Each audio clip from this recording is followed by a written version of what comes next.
The views and opinions expressed on this program do not reflect the company, owners, management, staff, clients, or partners.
It's Monday, the 13th day of October, 2025. Welcome to Bermuda's Daily Talk Show. It's the Daily Hour brought to you by BAC Group of Companies, Medical House Lindos, People's Pharmacy, and a big shout out to HSBC Bermuda for ensuring that we're able to pump through the radio airwaves with these most important community conversations on Hot 107.5. I'm Jamal Hartman, and we'll have a news break from Simone Vaughn in a bit. How's everyone feeling? Happy Monday morning. Happy Monday, the 13th. Hopefully everyone had a great week. Actually, in these United States of America, it's Columbus Day, or now Indigenous People Day. And then in Canada, they're celebrating their Canadian Thanksgiving. So some folks are having holidays today while the rest of us work, just how awesome is that? While you're working, someone's celebrating and enjoying something. But to those who celebrate, happy holiday to you. And to those who are at work, get there safe, and wishing you a great start to the traditional work week. All right, folks, greetings, everyone, and thanks for making us part of your daily routine. A good one today as we welcome Tiffany Paynter on. We'll be discussing her candidacy in the general election earlier this year, as well as her entrepreneurial journey with Treehouse. I've done some yoga there myself and looking forward to having a conversation with Tiffany. The daily play today is going to be Bermuda trivia. So hopefully you all know the answer to this Bermuda trivia question. All right. It's politics related, government related. I'll give you that hint. All right, folks, don't forget to subscribe on our website. Follow us on all of our social media channels to stay up to date with all that we have going on. Help us grow beyond the mic as we do our part to continue to improve our community. All right, let's jump right into the daily discussion brought to you by our friends at Titan Express and Secure. Here is what we're going with today. Here are your questions. What can Bermuda do? What can we do to protect the sacred meaning behind our cultural traditions while still allowing them to grow and reach new audiences? All right. What can we do to protect our cultural traditions, right? Those sacred things, right? While still allowing them to grow. And this is a yes or no question. Do you think Bermuda's cultural traditions, like the gumbays, are becoming too commercialized? Well, you might be saying, well, where's this coming from, Jamal? Well, there was a big discussion this weekend. So the city of Hamilton, I didn't even know it was happening. I don't know if you all knew, but I didn't even know it was happening. They had their taste event this past weekend, where I guess, it's a thing they've had for a few years now. Anyway, it looked like, according to the Bermuda Gumbay Trackers group, they had the Gumbays performing. And 3 of the Gumbays in the group, they look fresh. They were dressed in all white. They were decked out in all white. And a lot of people had questions about that, right? They had questions as to what was behind it. And then you have people who are saying, oh, I've been a Gumbay for years. This is nothing, da-da-da. And it begs the question, and I'm going to go through some things as to why it's actually a good conversation for us to have. And we must ask ourselves, audience, we must ask ourselves, is it cultural pride or a cultural product? Are we commercializing Bermuda's traditions? Let's talk about it. So the photo in question, and I'll just share it on the screen, so everyone, if you don't know what we're talking about, you have an idea. So let me share my screen with you. Um, this is the photo in question. This is the photo that people are up in arms about, right? Gumby is decked out in white. And the photo shows Gumbears in striking white costumes. I mean, they look fresh. I'm gonna be real with you. They look pretty good. But it sparked a debate. And the question is asked, are such adaptions or creative expressions that keep the culture alive, like are they keeping the culture alive or taking steps toward commercial branding? Because this was branding. It looked like they had taste on the mask, which represented the event. Now, understanding the history of the Gombe's have always represented resistance, identity, and storytelling. But in recent years, it seems like performance for sale to some. Let's talk about this sacred part. Because historically, the Gombe was a symbol of freedom and defiance, born from the blending of African, Caribbean, and British influences, right? But today, Gombe's appear at corporate events, weddings, tourist shows, and overseas festivals, which kind of does raise the visibility, but it still raises concerns about cultural dilution, right? There's a saying that if culture becomes business, or question, if culture becomes business, does it lose its soul? And we have to be honest, with the whole commercialization versus celebration, there's pros and there's cons, right? So some of the pros, commercialization does keep the tradition alive and it provides income for the performers, right? Like they get paid to go to these corporate events and the like. It does have the opportunity to promote Bermuda globally, right? A cultural export that tourists love, right? So then performing overseas. It encourages younger generations to take part through professional training and paid opportunities. So there are some pros to it being commercialized, right? Obviously, commercialization pays. But what's the expense? At what expense? And so there's some cons and risk with this. Does the over commercialization strip the cultural meaning and turn traditions into purely entertainment? Right? Because who's to say before you know it, corporate people would start telling people, oh, we don't want you to wear this, we want you to wear that. Costumes, dances, and rhythms may be altered to fit tourist expectations, losing authenticity. I'll give you an example. Folks, you ever been to like an Indian or a Jamaican restaurant in the US and it's like, man, this ain't real Indian food or Jamaican. You've Americanized it. Don't lose its authenticity, right? The spiritual and historical context, it's again rebellion, storytelling, cultural pride. Some believe it may fade from public understanding with commercialization. And then this is an important question. Are we performing for ourselves or for sale? So, how do we protect the sacred in the spotlight? How can Bermuda strike a balance between preserving culture and sharing it sustainably? Should there be cultural preservation laws or performance guidelines for traditional groups? How do we ensure that Gombe leaders and artisans and communities remain the guardians of the culture, not just participants in a business model? Beyond the Gombe, we ask similar questions about cut match and various cultural traditions. And we must ask ourselves, is our culture evolving or is it being commodified? Does modernization enhance appreciation or make culture disposable once the market shifts? So it's not a criticism at all of the Gumbayas dressed in white. This is not a criticism of them. But these are valid questions that people had.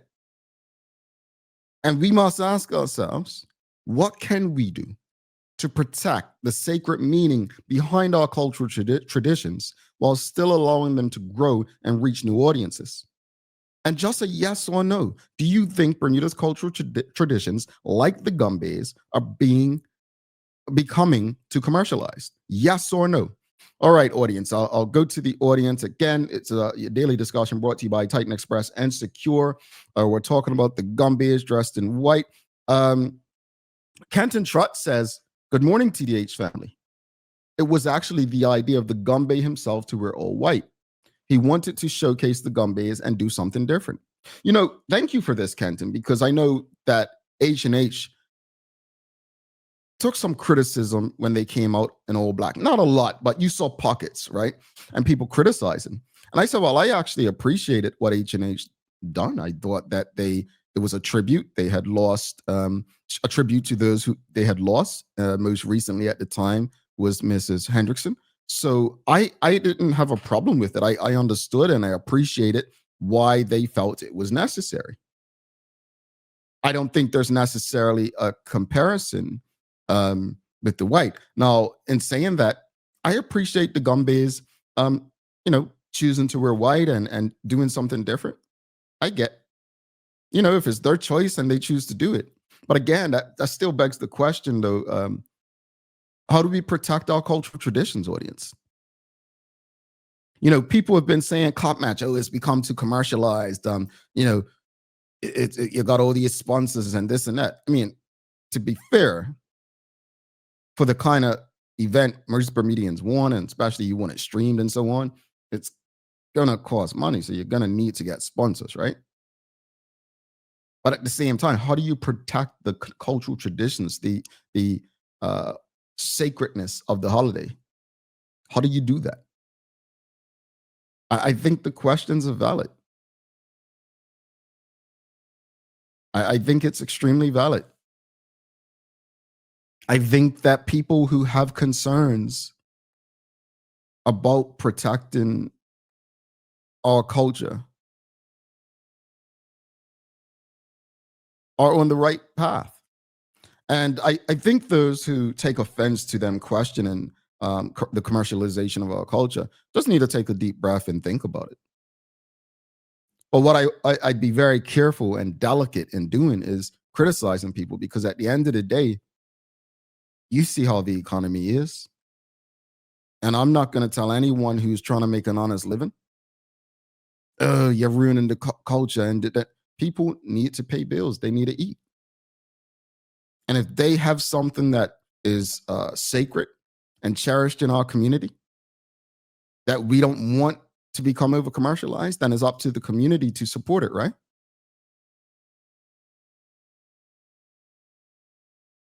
We are the protectors of our culture, but we must support that same culture that we're trying to protect so that they don't need to go the route of commercialization that some are being accused of. Yeah. All right, audience. Question of the morning. I'll get to the comments in a second, but question of the morning is, what can Bermuda do to protect the sacred meaning behind our cultural traditions while still allowing them to grow and reach new audiences? We're talking about this weekend at the City of Hamilton's Taste event. We had Gumbays that were dressed in white. They look pretty cool, if you ask me. Look fresh. But I understand why people are asking questions. I understand a bit of the criticism people have had. Again, H&H, which I loved the black they had on when they came out last year for Bermuda Day. It was a tribute to some they had lost. And now you have 3 Gumbays as a part of a Gumbay troupe that came out in white. So yeah, I think, it's worth a conversation, and not just about the Gumbays, but our culture overall. But this is your daily discussion brought to you by Titan Express and Secure. Again, audience, questions in the morning: what can Bermuda do to protect the sacred meaning behind our cultural traditions while still allowing them to grow and reach new audiences? And do you think Bermuda's cultural traditions, like the Gumbays, are becoming too commercialized? We've got Paulie Rich says yes, there needs to be a balance. We do not want to lose the culture. Yeah, how do we do that though? How do we balance it? Where do we find that balance? Where do we find it? Charles H. Jeffers II, he says the same question was asked about selling Gumbe merchandise. It would be great if it was required to have merchandise sold and commercial events include the history of the Gumbes. Here's the thing. I don't know who I was talking to last week, but someone said we do a very bad job of protecting our culture.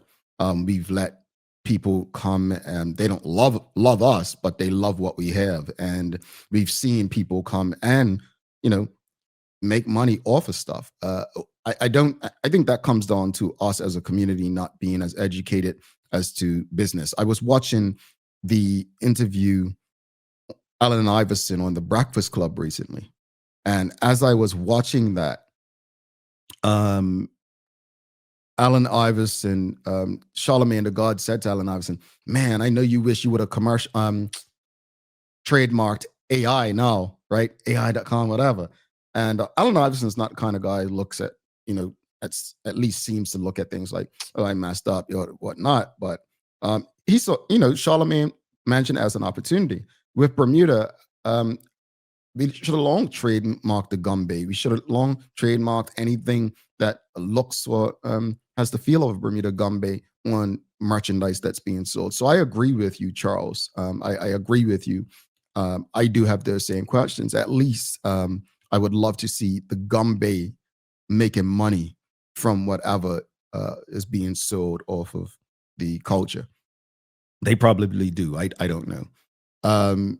We've got Suzanne Ingham says, I'm used to seeing them in multicolors, but honestly, it doesn't matter to me what colors they wear. It's the excitement of the Gumbies are here. Well, they don't wear the multicolors is different from wearing all white or all black, Suzanne. That's the point. Part of it's and that's the argument. It's protecting the culture and enjoying the entertainment. Or can the two coexist? I think that's a problem people have. Like, can the two coexist? Right? I was talking to someone last night, and they said to me, they're saying, "Well, Jamal, this just goes to show, like, we don't mind being the entertainment and the help, and you can pick the bones out of that what they meant." Kenton Trott says, if we are being honest, capitalism worldwide is a fact of many cultures. I saw a video of a sacred village in Burkina Faso that is now giving tours. Again, we have to strike a balance. He's not lying. Look, folks, when I went to South Africa, I did a tour of, what was that island called that Nelson Mandela was in prison on? They've turned things into moneymakers. Even when you look at the safaris now, I've been on safaris in 2 countries now. They've commercialized that stuff. Kenton's right. Cultural traditions worldwide have become commercialized. But again, at what expense? Because there's a thing, I think Charles H. Jeffers II and I were talking about it some years ago about Hawaii or Hawaiians complaining about over tourism and putting things in place to protect their culture, to protect their environment. You saw what happened in Australia with the Great Barrier Reef. Too many people dive in there, impacting their ecosystem. So just because it's worldwide, it's doesn't make it any better. Shamari Sky, let's read it from the site. It says, some people, regardless of race, have free range to commercialize it. Others don't. It depends on who you are. I got roasted online because I was writing a Gumbe book with the Gumbe being a superhero. The outrage got so bad, I scratched the concept entirely, but I walk into business owned by different cultures and they're selling the image. You know what's so shameful about that to me? I'm going to use this example. we have a tendency in small town Bermuda to think because we have do something or done something that makes us expert on it. Folks, I worked in tourism for years. I'm not an expert in tourism and hospitality. I may have been good at the job I was doing. That doesn't make me an expert.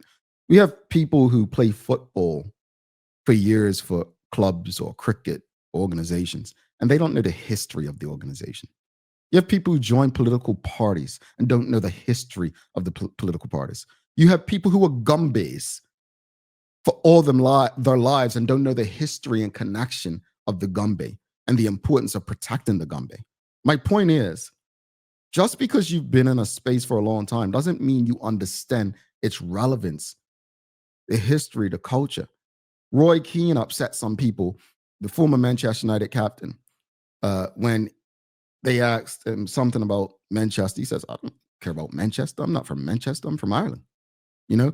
And it's like, I wasn't born here. I just played football for the club. But that was real. He had no connection to the club beyond. It was a job for him.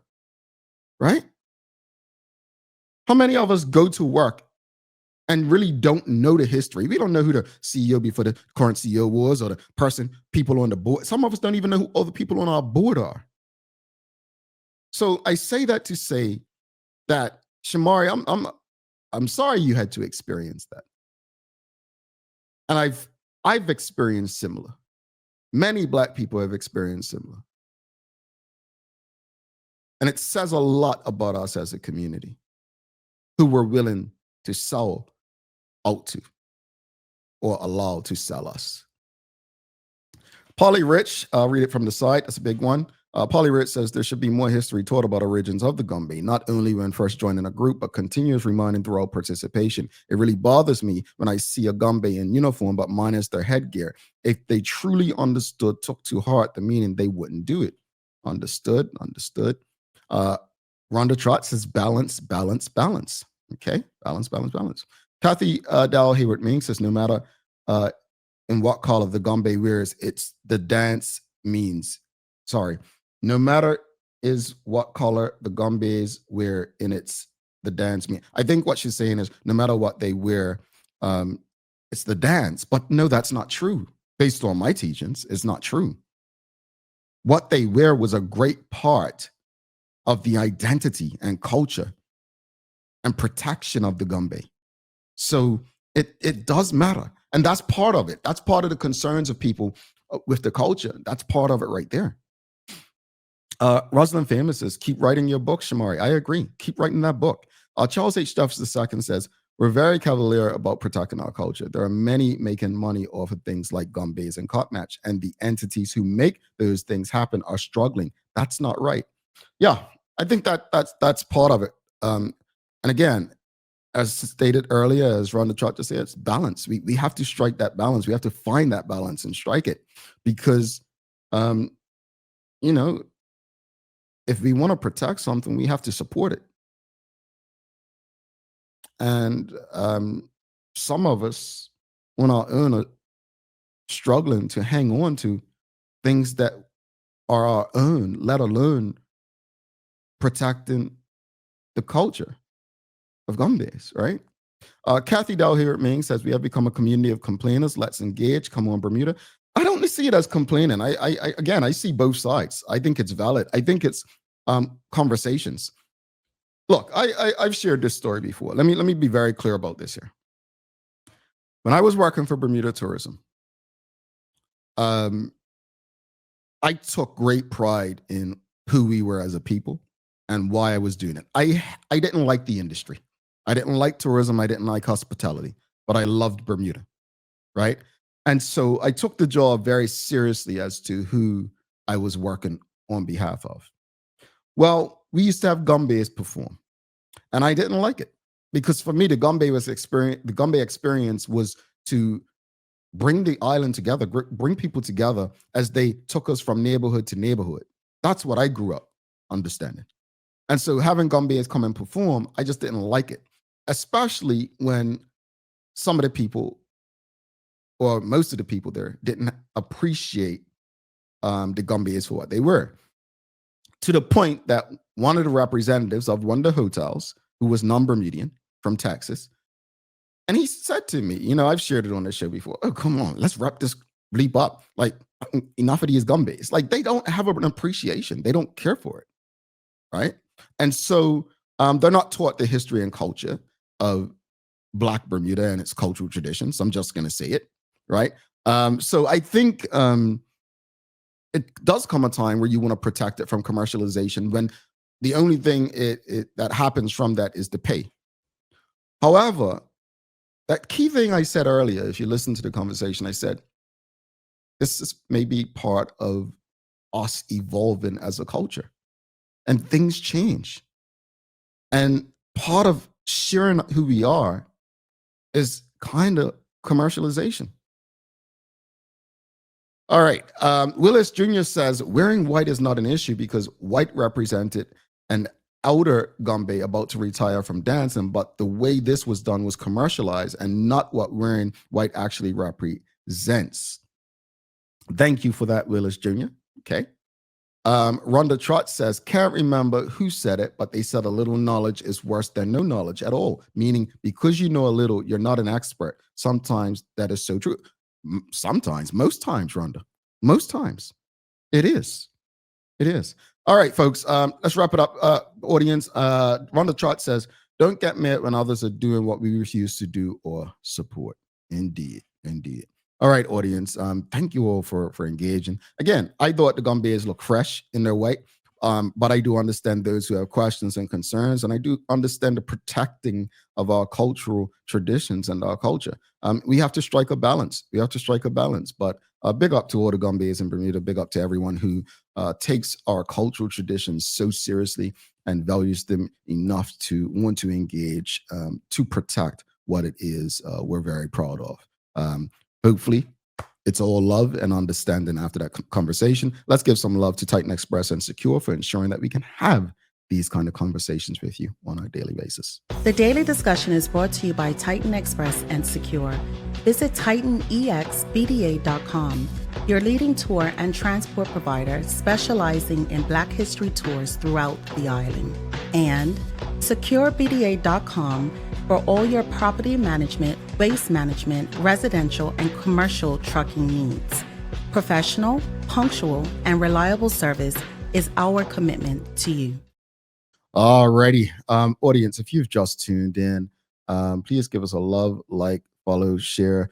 If you're streaming with us on Facebook, LinkedIn, YouTube, Twitter X, or Instagram, we're going to send it over to Simone Vaughn for our daily hour news break. And after that, don't forget, we've got Tiffany Paynter coming up. We're going to be discussing her independent candidacy in the general election earlier this year, and also her journey with entrepreneurship so far. And folks, I've gone to men's yoga, so I can speak by experience. It's wonderful. All right. I got to give you a days of the year. Folks, it's a lot of days today. As I mentioned, it's Columbus Day in the United States. It's Indigenous People Day in the United States. It's Canada Thanksgiving. But it's also International Skeptics Day. International Skeptics Day.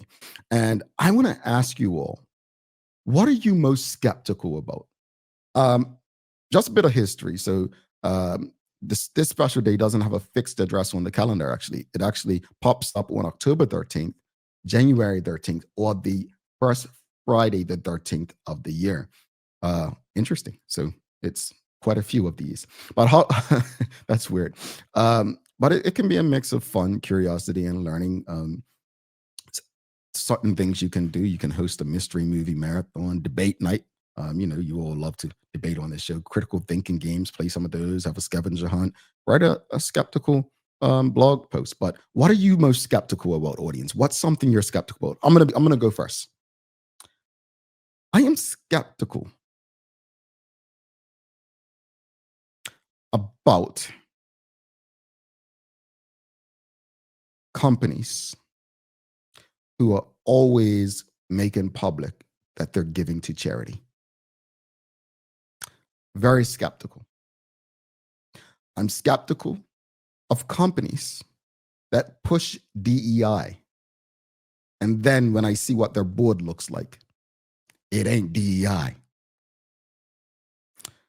I'm skeptical about politics. I just don't think I've lived in an era where the people in power politically have ever had the best interests of the people at heart. That's just me. I think politics, they've always got the next election on mind, the people in power. That's me. But that's what I'm skeptical about. Audience, what are you skeptical about? Mark Arthur C. Phillips says, the moon landing. Well, there are some people who are saying it really didn't happen, right? I just saw something about that earlier this year, that it really didn't happen. But let us know what's something you're really skeptical about, audience. Don't be afraid. We're going to take a quick break. We've got a very special guest coming up. I'm really looking forward to speaking with Tiffany. Haven't had a political conversation with her since the general election. And also, I am happy and excited that I got to experience Treehouse yoga. All you all know that I hadn't done, yoga about once in my life. And I enjoyed it. Honestly, I really did. So looking forward to the conversation. Do not go anywhere. In the meantime, if you're streaming with us on Facebook, LinkedIn, YouTube, Twitter, X, or Instagram, do us that big favor that we always ask you to do. Give us a like, love, follow, share the conversation with your friends, your family, your colleagues. We're going to be back, and you can hear from one of your political candidates in the last general election. Tiffany Paynter, stick with us. Take a look at our workwear for construction workers and tradesmen.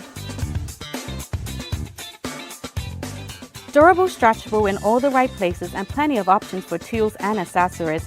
Paired with our wide range of tough and comfortable footwear, you can't go wrong.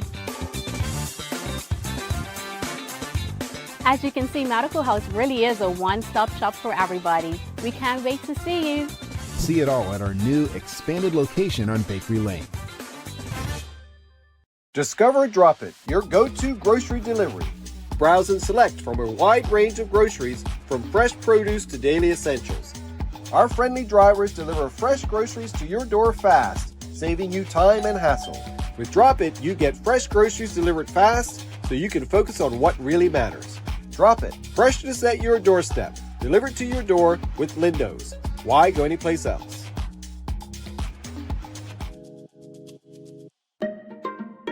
People's ACW, located at King Edward VII Memorial Hospital, carries over-the-counter medicines, toys, cards, and even toiletries.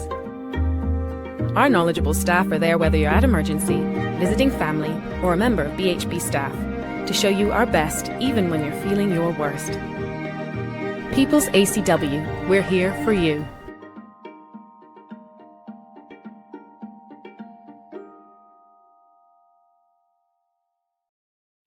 At HSBC, how we do business in our community is as important to us as what we do for our community.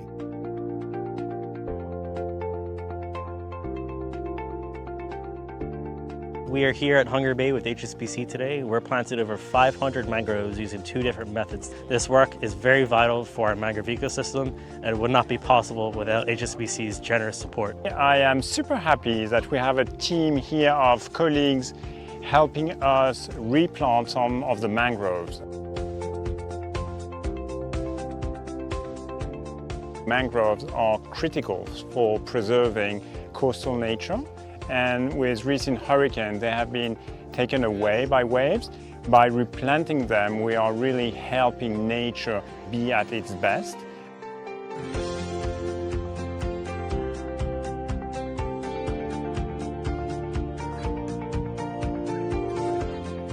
Thank you so much for HSBC for sponsoring the Microforest Project, but by extension, the Hungry Bay Restoration Project. Thank you to all of the charities, corporate partners, and HSBC volunteers for your commitment to our community. SCARS stands for Saving Children and Revealing Secrets, and we are a Bermuda nonprofit organization whose mission is to reduce the risk of child sexual abuse and to be an advocate and a voice for children who've been sexually molested, as well as their affected family. New media like the Daily Hour is really important in partnering with organizations like SCARS. It's another platform for us for awareness. There can be no radio silence as it relates to child sexual abuse, and we need as many initiatives as we can get. We need to keep this message alive. In terms of us and the work that we do, live engagement is good because it allows the audience to ask questions, to make comments, even to provide us with encouragement and support. What I love about the live engagement when Scars is being interviewed by Jamel is just this feeling of safety, this feeling that he gets it. He cares about children. It's a connection.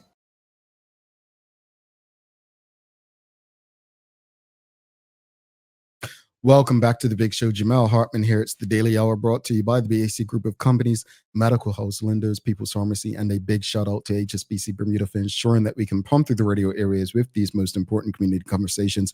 Folks, please do not forget to subscribe on our website. Follow us on all of our social media channels to stay up to date with all that we have going on. Help us grow beyond the mic as we do our part to continue to improve our community. All right, folks, we've got to bring our very special guest in. Please give us a warm TDH welcome. She was an independent candidate for constituency 2 in the February 2025 general election. And she's also been on as an activist in a previous role and also an entrepreneur for Treehouse Yoga. So give a warm TDH welcome to Tiffany Paynter. Well, hello. Good morning. Hello again. Hi. How you doing, Jamel? I'm fine. Happy Monday. You know, I never really give introductions to people, and that's the reason I don't do that is because I like to people to give their own introduction. But I don't know. I just it came to me just now. It came to me, Tiffany. You've actually probably, I think you're the only person that has been on this show with over more than 2 hats. Yeah, like 3 different roles at different times, periods of my life. Yeah, I actually, when you were talking, I was like, yep. I had not realized myself, but it's great. Like, and that's the thing is like I listen to Daily Hour whenever I can in the mornings, getting ready. And I catch up on shows I've missed sometimes. I hadn't realized a different guest was on. So I'm just grateful to be able to be here again. Your show is one of a kind. So thank you. Thank you. Thank you for always making time for us. Honestly, we appreciate your support and you making time. But let's jump in. Well, before we get into the conversation, I got to ask you, because I asked the audience, are you skeptical? It's World International Day for Skeptical People, right? So what are you skeptical about? I as well am very skeptical of DEI efforts. I've been in that world, in that field in my earlier career and felt, it became a check the box moment for so many companies. And I'm also skeptical of anyone that likes licorice on a lighthearted thing. I don't understand that. And I'm skeptical of anybody that lives in Bermuda and doesn't know how to swim. I'm like, okay, what's going on here? Yeah. You just made me think of it as candy corn loving people too. Yeah. Honestly, I'm skeptical. You cannot tell me you're serious when you say love candy corn. But yeah, people. I'm not going to go there about the swimming thing. I can swim. It's just me and the ocean. We don't have a great relationship. But Tiffany, again, thank you for doing this. And let's go back because we had you on this show back in February prior to the general election, and remember, we asked you what made you decide to run. But for those who did not watch that show, who probably forgot that the election was this year. Like I've spoken to people like, oh, wow, that was this year. It seems so long ago. But remind people of why you decided to run, right? And what did the experience teach you about yourself, but also about Bermuda? So again, I decided to run because I was compelled by a series of different events, right? So I was born and raised in St. George's, loved my experiences at St. George's Prep, had teachers there who I felt like really saved me, saw me, and like really pulled the best out of me. And then I was asked to basically help St. George's Prep make its case to the government to save the school. And all these different save the school efforts that were being ignored really did trigger something profound in me because I really do revere the teaching profession and the impact that education can have on young people's lives, mostly because of my own direct experience of how it saved me from myself and from different environments that I could have been in otherwise. And so that was the beginning. That was like one of the biggest dominoes, was seeing these cries going unheard. And then domino by domino, until finally I was actually inspired. I saw all these different independent candidates putting their hat in the ring. I saw all these different people speaking up as independents. And then the election was called with no notice. Again, another election that would prohibit young people away in school from voting. And I saw organizations arranging for young people to be flown in. And I felt like I had to be part of the solution. I couldn't just complain. I couldn't complain from the benches. I felt compelled. And I felt like, although I am not a politician and don't have experience as a career politician or anything like that, I felt like I could be helpful. I felt like I could really, as you said, you're skeptical of politicians because they don't put people's needs first. I felt like I could if I was given the opportunity, and I would. What did it teach you? Like, what did you, I guess, learn about Bermuda through that process? That is very divided. I mean, I know that we say there are two Bermudas, but I think there are more divisions than just the two Bermudas. And I think knocking on people's doorsteps, going out, canvassing, I was really able to see just an unfortunate divide along politics, along parties that I just hadn't realized was so entrenched. And that was really something that maybe I was naive about. I thought maybe people wanted another option, but they didn't. Not one independent candidate made it. Not one independent candidate won. And I think that was startling to me because there were some great candidates who I've met, who I've seen in their own jobs, in their own careers and lives, who are brilliant, people who have integrity, who I felt were really coming from a earnest, sincere place. So that's one of the things that I learned. And then the other thing is that you never know who's going to be in your corner. I had people who I had never met finding me on Facebook, finding me on Instagram, finding my phone number, calling me, asking me if I needed help with canvassing, if I needed help with printing off handouts, if I needed help with banners. I mean, literally people who I had never met, who I've never had conversations with, wanting to help, feeling like, yeah, it was time for something new, for new voices to be in the political arena. And that was uplifting. That was the fuel that kept me going, were these people that came out of the woodworks, and my friends and my family who stepped up. Yeah, I will ramble, but I don't know if I'm answering your question. No, you have. I think it wasn't all bad, despite the result. You learned a lot about yourself, and you learned a lot about people, how much they supported you. I think that's actually a great thing, and it's a stepping stone of what could be if stuck to it. Let's speak about the result, though. You mentioned, some good people, independents. None of them were lucky, right? Or they weren't successful. How have you processed or come to terms with the results of the election? And what lessons are you carrying forward as to whether or not you'll stay the political route? Yeah, I mean, you on election night, you could see where the votes were going. It became quickly clear that I wasn't going to win, and that was disheartening. But also, I felt that I knew my chances were slim. Like, literally, I wrote an op-ed called "A Snowball's Chance in Hell" because I was very aware of the chances of an independent winning in that constituency, or winning at all. But it was a blow. Like, it was a big some wind out of my sails, and a kind of moment of reflection, and going within to see like what I could have done differently, if I could have done anything differently. Feeling like it was a mountain maybe I didn't realize the heights I would have to climb to get to the top of that mountain. Yeah, it was definitely, it's been a process. Even in the midst of it, just learning how difficult it is to, Mhm. just to canvas, just to talk to people, Mhm. especially when I'm running a business. Mhm. So I have Treehouse. I co-founded a yoga and wellness space in Hamilton with my partner Caitlin, and we had just launched in November. So Mhm. literally, our business first day of operations was November 4th last year.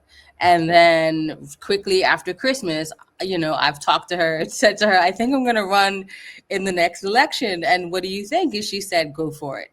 Mhm. And even though we went for it, it required a great sacrifice. It required a lot of sacrifice of time towards the business, growing the business. And 10-hour days became 16-hour days, just trying to manage canvassing with running the business at the same time. So it was a lot that I hadn't quite thought out. I felt passionate and compelled, but I didn't realize the impact it would have on my health. Tiffany, I mentioned earlier, and I want to hold that thought, the health part as well. But I mentioned earlier, I'm skeptical of politicians and politics because I feel like they care more about the next election than they do the people. And I think Kamala Harris just released a book with the titled "The Amount of Days That She Had to Go Up Against President Donald Trump," which he had been literally canvassing for since he lost the prior election, right? Right. And I'll come to the audience for your questions and comments, but you made a decision, and again, the PLP, they've been canvassing since for like they never stopped canvassing. They never stopped, doing what they do. And independence, most of you didn't really make decisions till like January, February, right? That's not enough time. And I think Kristen White says here, I was disappointed that independent candidates weren't more successful, but in honor of World Skeptics Day, I'll say I was skeptical because people are so entrenched politically.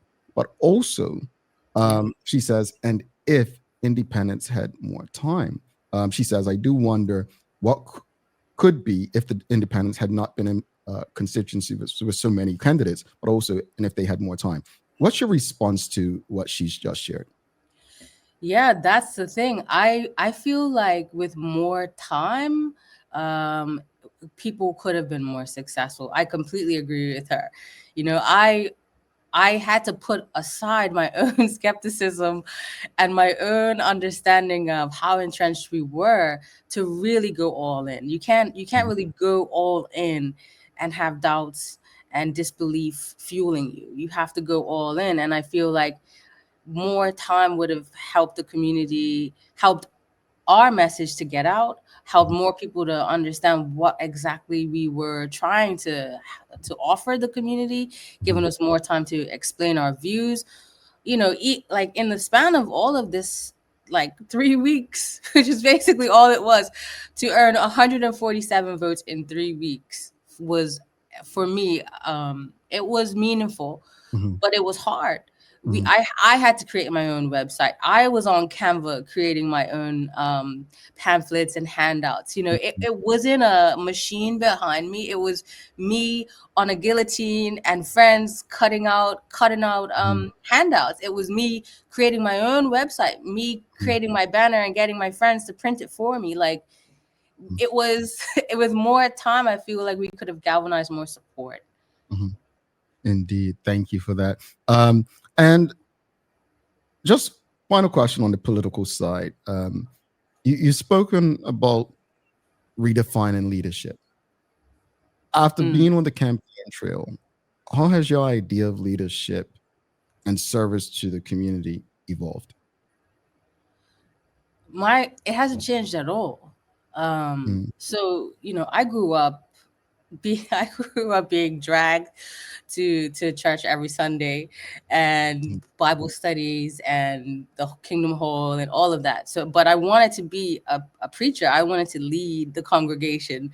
I was the kid who did all my Bible studies homework and had my hand up at Bible studies and wanted to really go all in for God and church and all of that. And that idea of service and leadership came from that upbringing. And so my idea of service and leadership hasn't changed at all, because it's fundamentally part of how I was raised.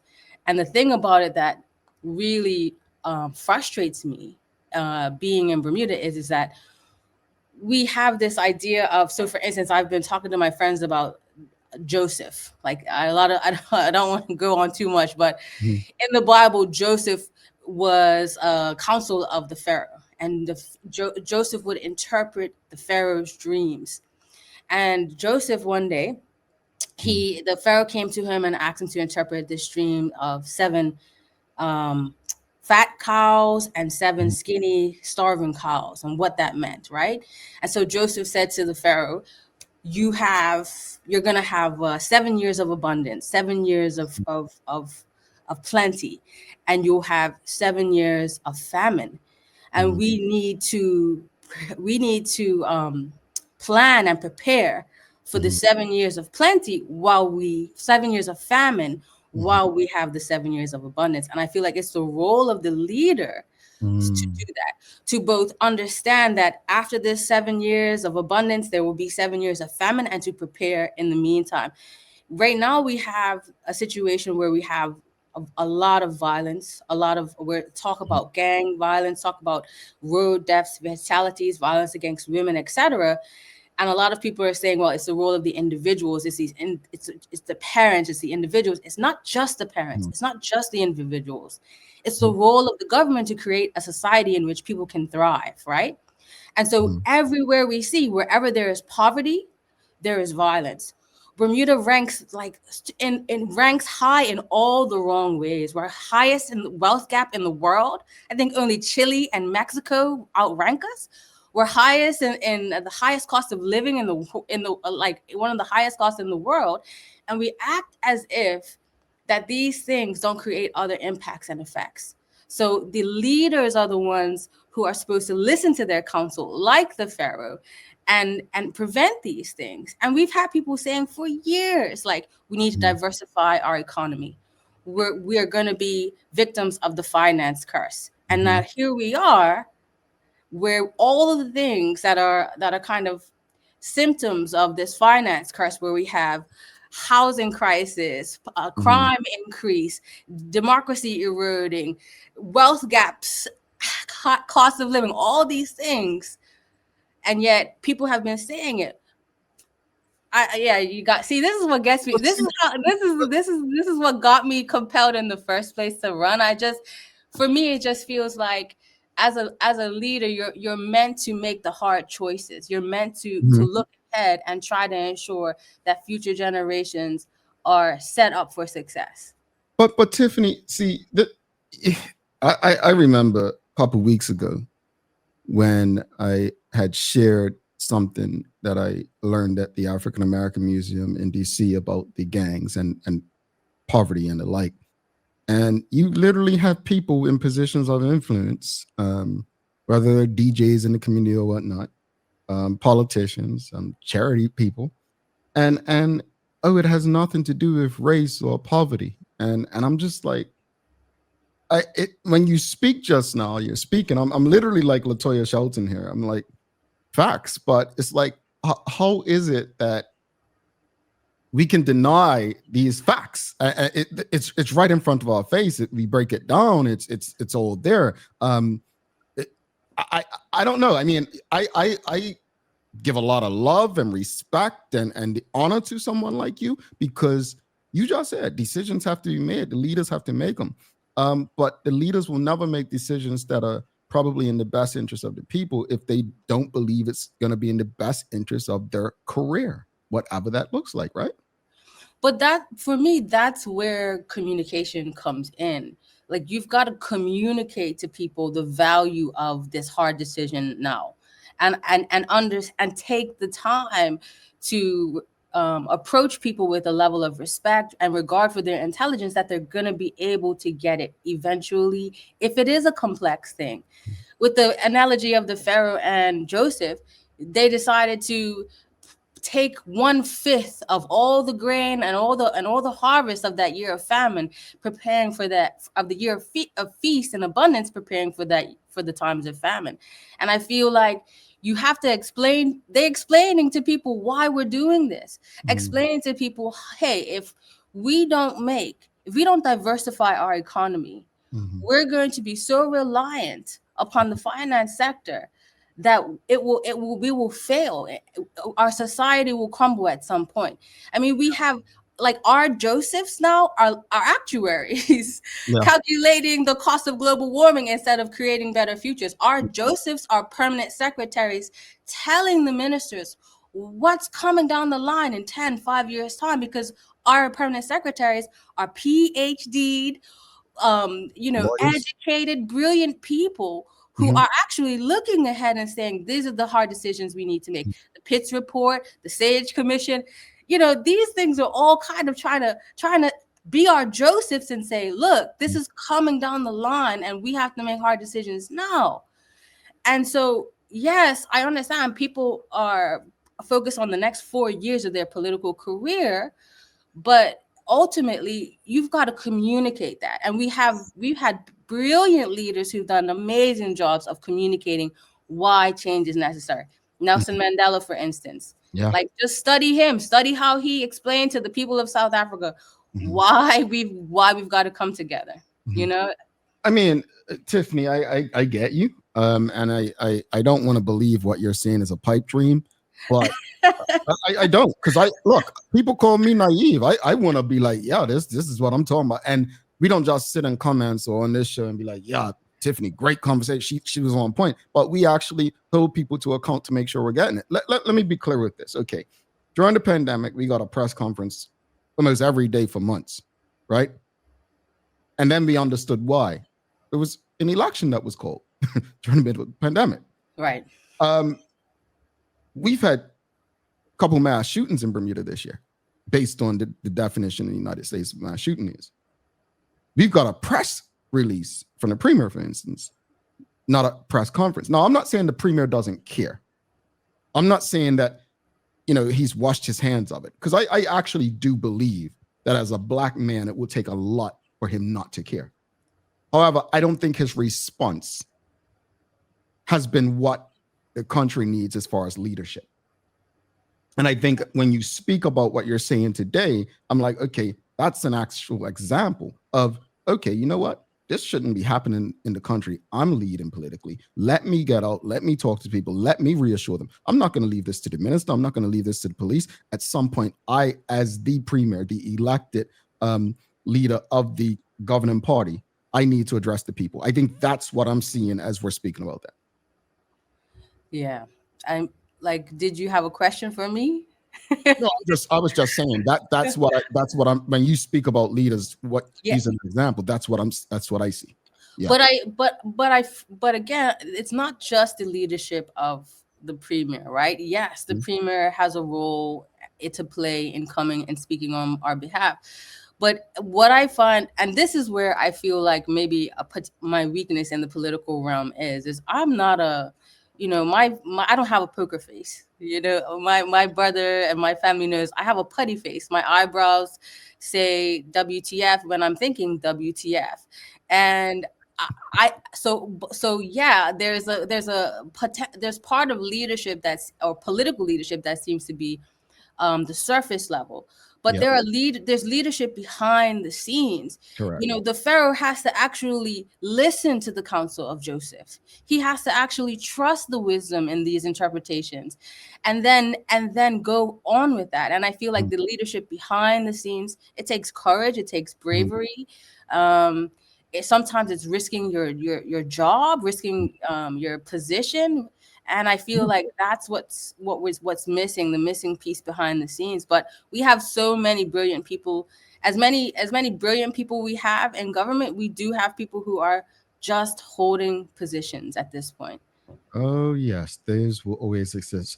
Tiffany, let's transition, because you're also I was wondering too. I was like, okay, let me not. I was like, Sir Jamal, you promised we would talk about Treehouse today.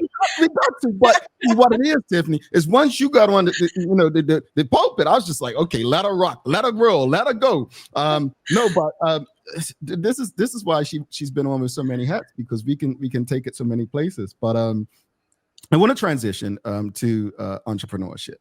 And yes. You said you started last year November, 4 months prior to the election. In that time, Treehouse has become a creative, heart-centered space. In that time, almost 1 year, what are some of the biggest highs and hardest lows you've faced in building it? I don't know if I would say we've had any real lows. I would start with the low and say I did experience personal burnout after the election, and I needed some time to come off and recalibrate and put in a day off, which would be my Fridays, would be my only day off really at Treehouse, and realizing that I had to walk the talk and practice what I preached and put my own mental and physical health first.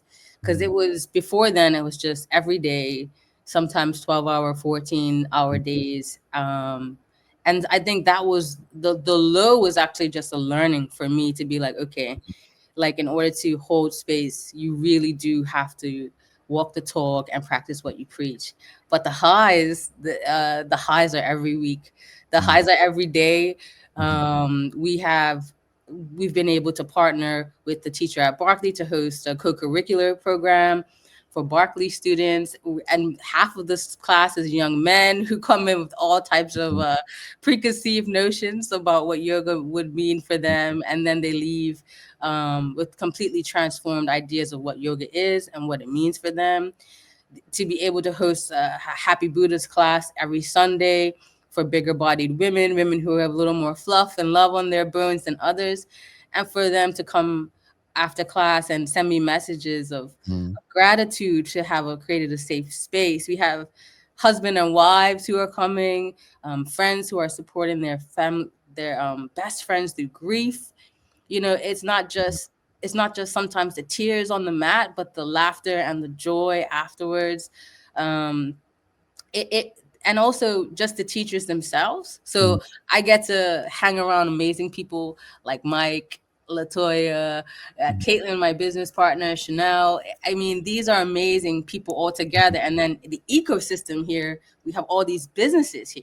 So we have people who run businesses, holistic business upstairs, and they pour into Treehouse, and Treehouse pours back into them. I mean, tell me what separates the Treehouse yoga experiences from other experiences? So I guess here somebody told me what separates it is that they feel seen. They feel seen in a different way. They feel safe in a different way. We created Treehouse because after 15 years of my own personal practice, I never saw the diversity dial really shift in classes. It was always me as one of 20 white people or two people of color in a class of 20. And in a country that's 70% people of color, I felt like this was a problem that nobody was really paying attention to, a problem worth solving, because yoga and mindfulness saves lives. It's well documented. It's been studied since 1941.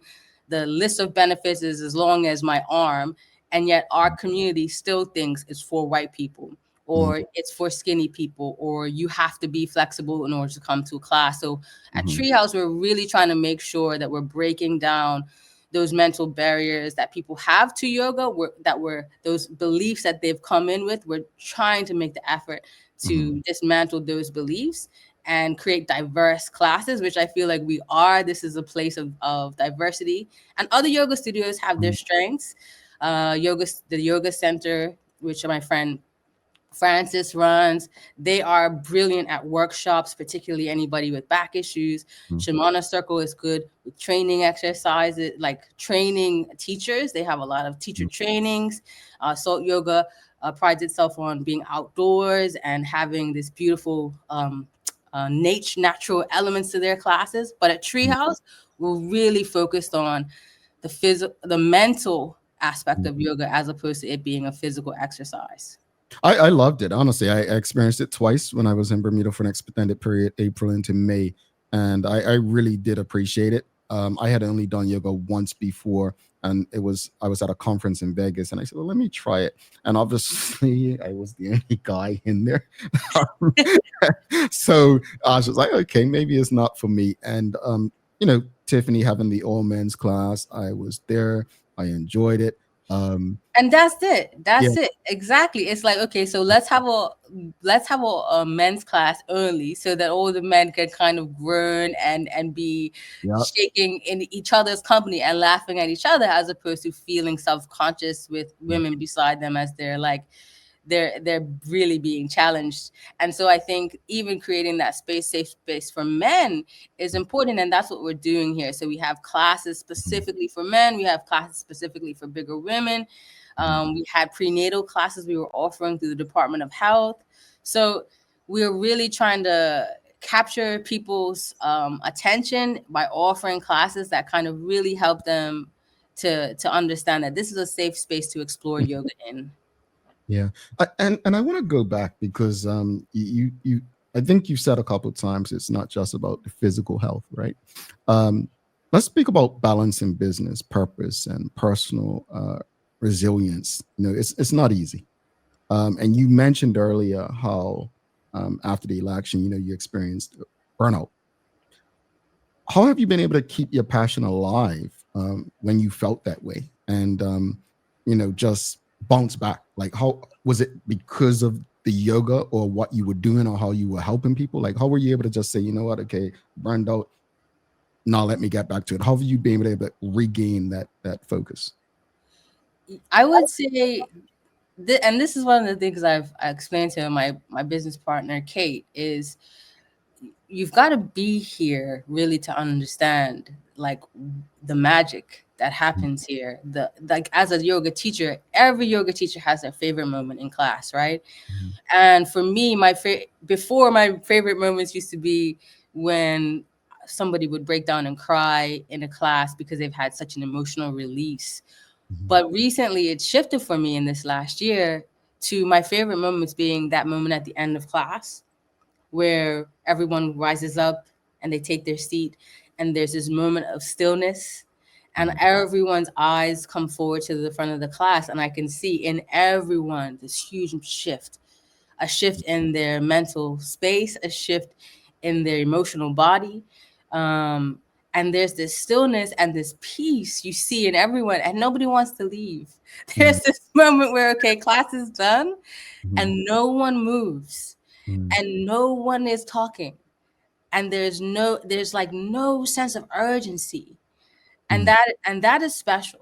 The sense of peace, the ease, the stillness that we're gifting people, that people are gifting to themselves as they're coming to experience yoga here at Treehouse.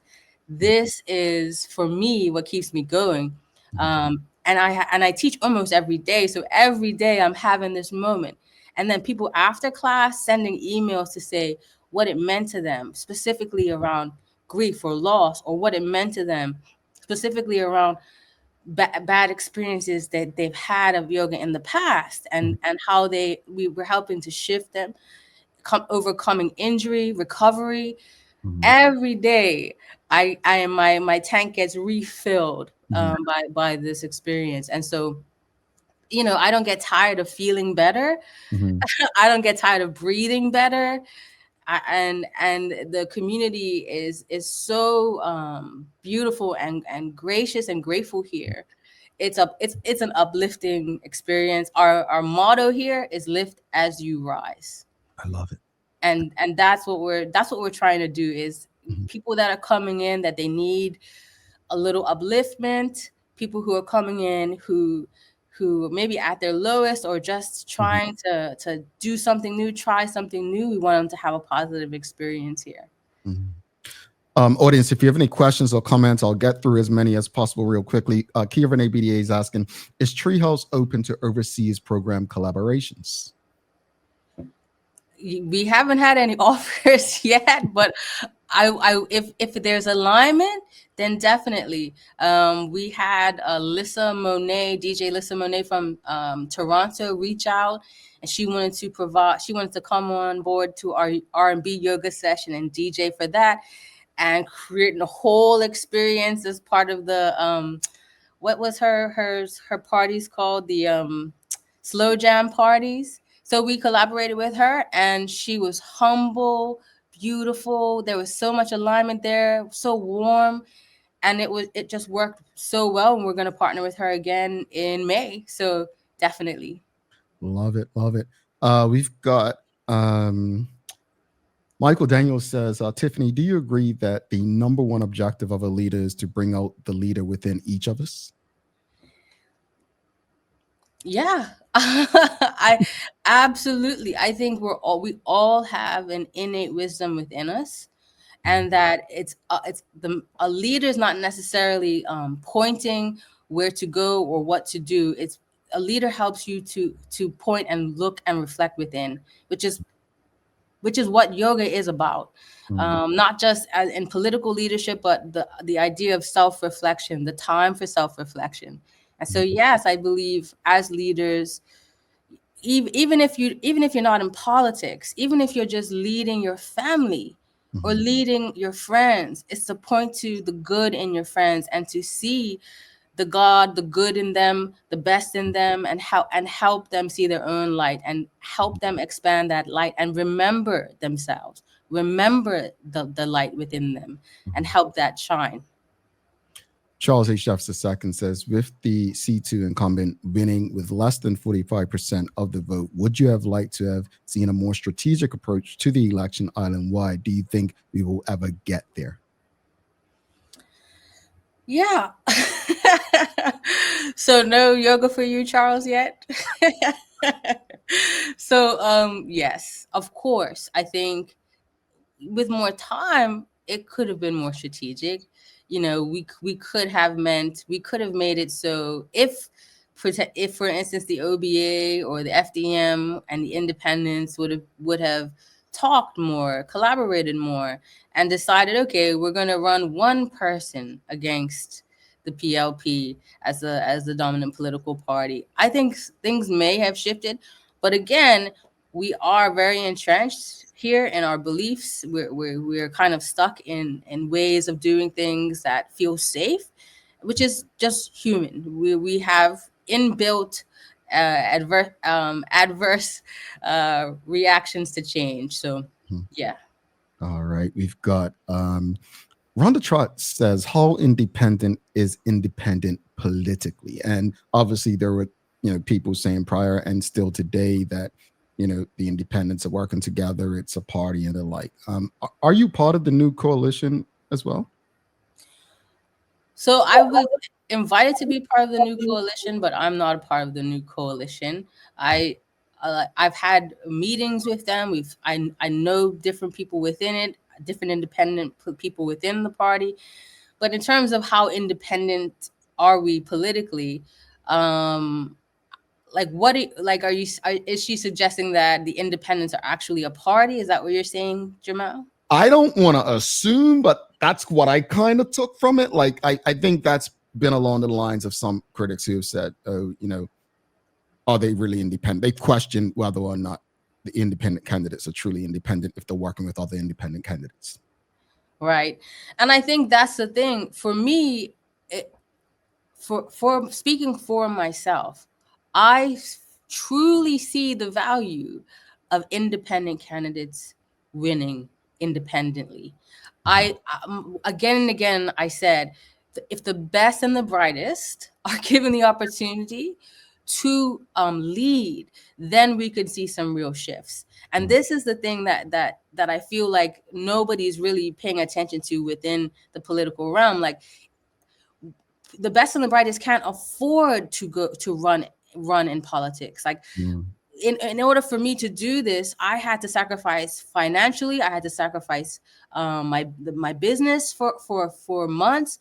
There's sacrifices that have to be made in order to do this. And I think That's why parties work, because there's a funding behind parties, there's a machine behind parties, and it makes independence harder. It makes the independent realm more difficult, but it's worth it. I feel like the parties divide us, and we see that in the US, we see that in Great Britain, and we're small enough to do well with independence.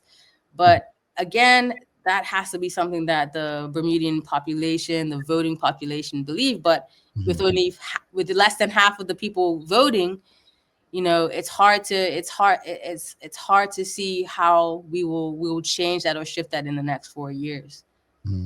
Tiffany, you've taken risk. You've taken risk as an activist in politics, entrepreneurship. What message would you share with this audience, especially the women and young people who will watch and listen to you, about taking bold chances and finding growth through failure? So yeah, I always loved the Churchill quote about the man in the arena and failing and daring greatly.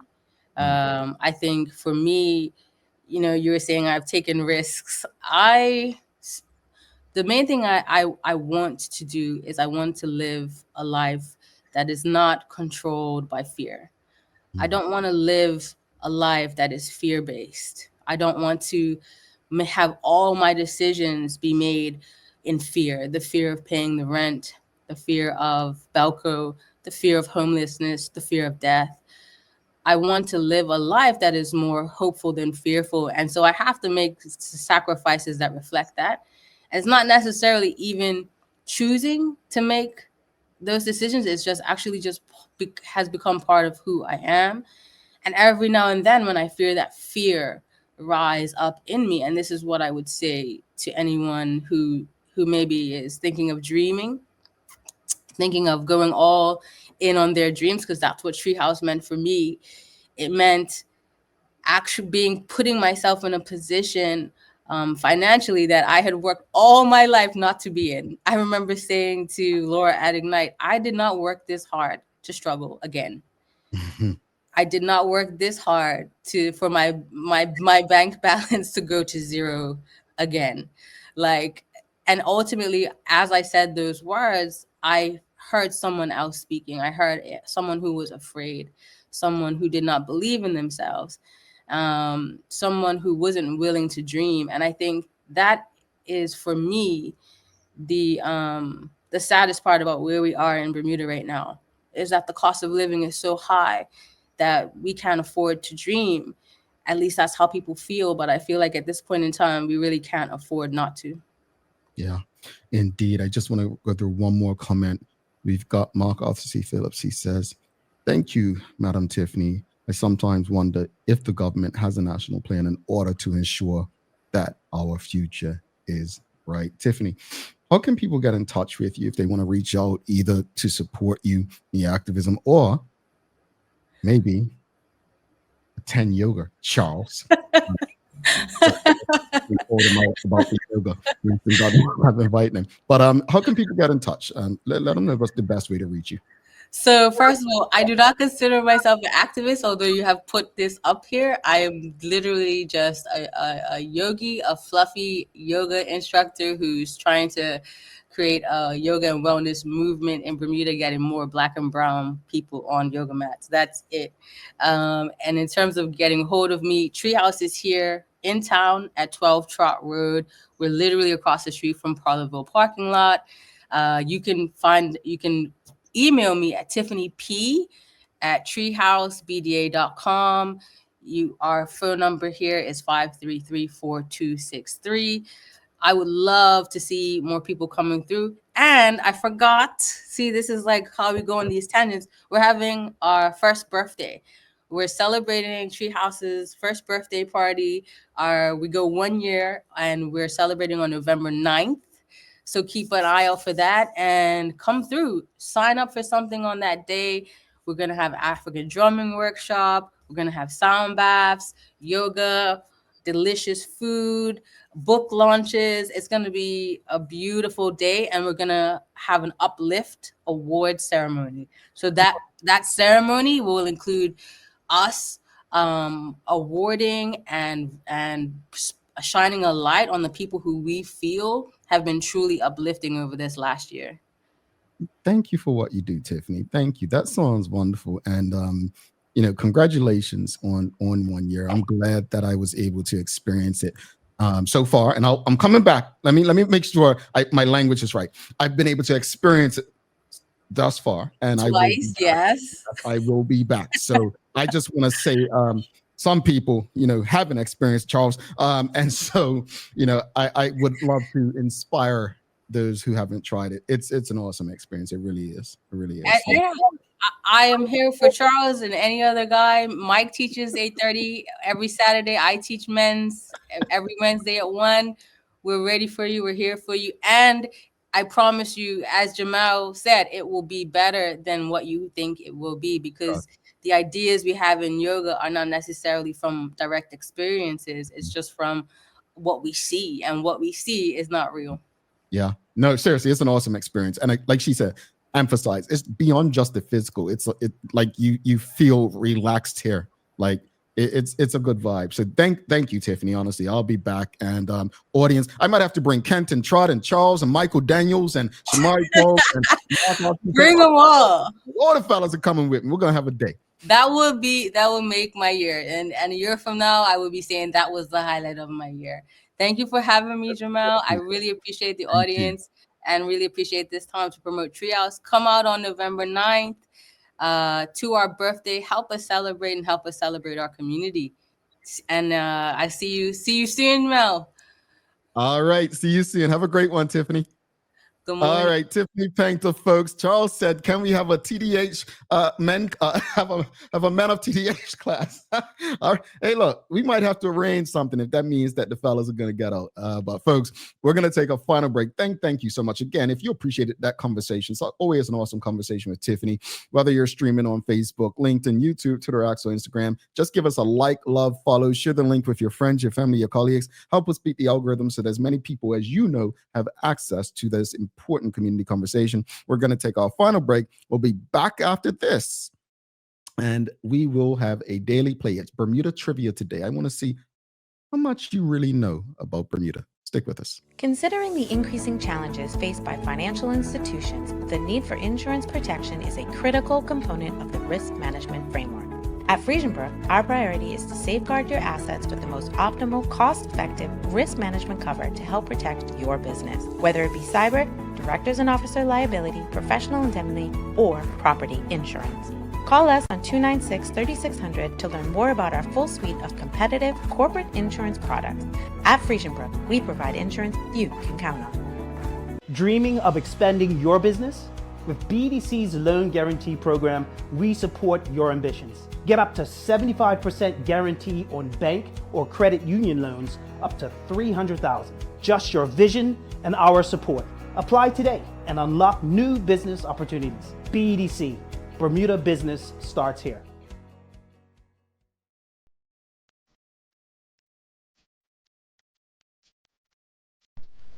For over 70 years, Bermuda Pest Control has been protecting homes and businesses island-wide. We offer a full suite of services, including rodent control, termite fumigation, and general insect control and maintenance.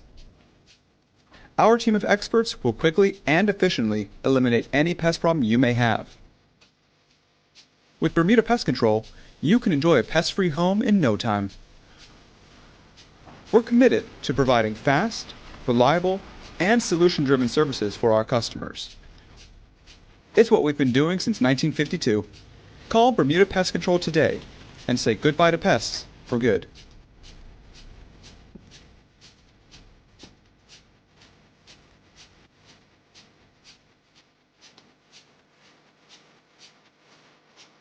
Looking for the best care for your pets? Noah's Ark Feed and Supply has everything you need, from top quality foods to toys and supplies. We've got it all. Join our frequent buyer program and earn rewards every time you shop. Plus, we've been awarded the Clever Customer Initiative Program for helping you save more. And don't forget, we open an hour early on Saturdays so you can get a head start on your pet care. Visit us today or shop online for easy pickup or delivery. Your pets will thank you. PALS is a cancer care charity. We started 45 years ago. What started as a charity with a half-time nurse, and basically just assisting patients going home from the hospital, but patients dying at home. We now, 45 years later, have 6 nurses, a social worker, and a palliative care physician. I know a lot of people that watch the Daily Hour every day, so it's just educational. It helps you know more about specific charities or specific organizations, and kind of get the nitty gritty as opposed to just seeing a flyer on social media or just hearing or seeing a commercial. I think it's more beneficial. Like if I'm on the radio or on TV, I'm just like telling you what I think you want to know. But you might have specific questions that I can answer directly. I think it's much better having the live engagement.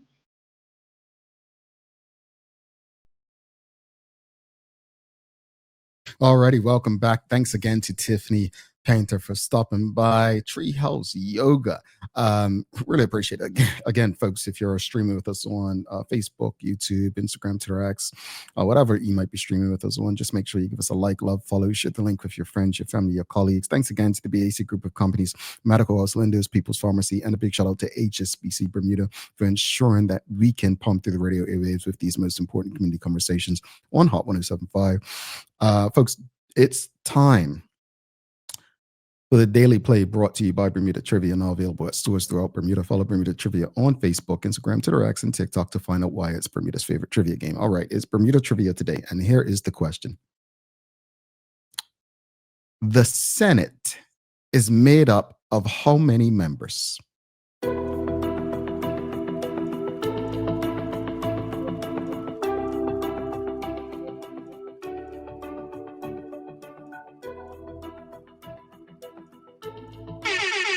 All right, we have a winner. Sheldon Fox, 11. Yes. No, not 6. Suzanne Hingham says too many.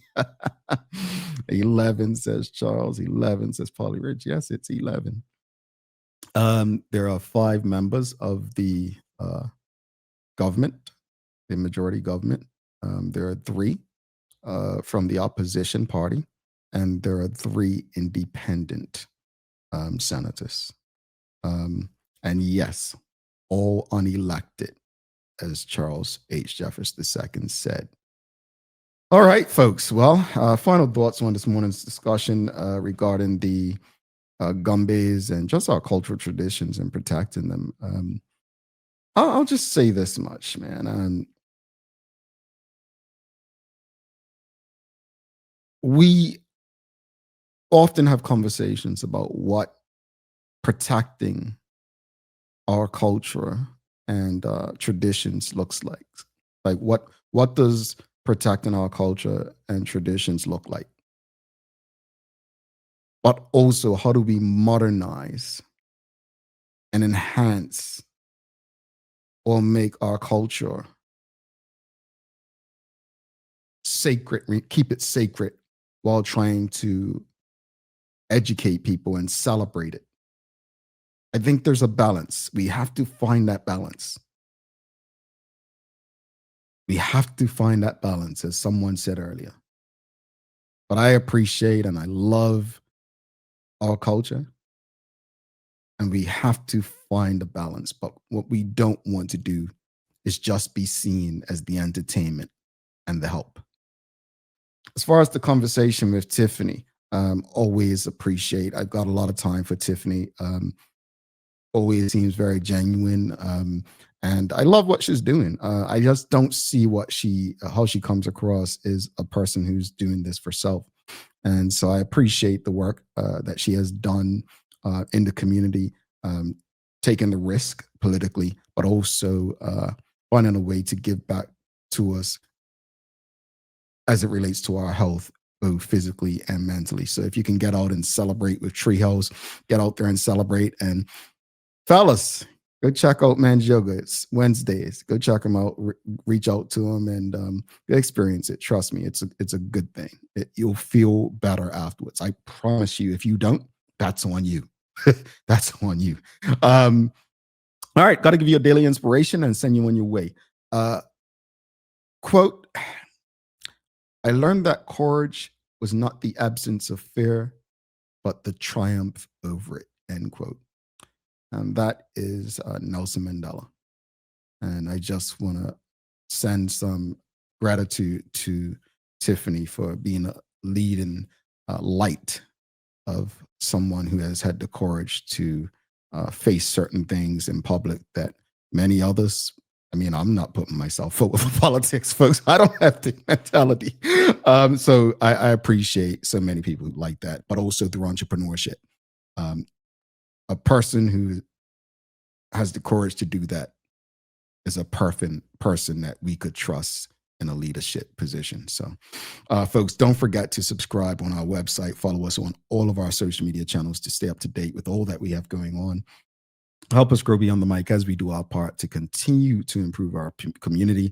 Thanks again to our partners, the BAC Group of Companies, Medical House, Lindo's, People's Pharmacy, and a big shout out to HSBC Bermuda for ensuring that we can pump through the radio areas with these most important community conversations on Hot 107.5. As always, we appreciate you, we love you, and we thank you for making us part of your daily routine. If all goes well, we'll be back to do this again with you tomorrow. I'm Jamal Hartman. Please do make it a safe and a great day. We are Is Out. Peace.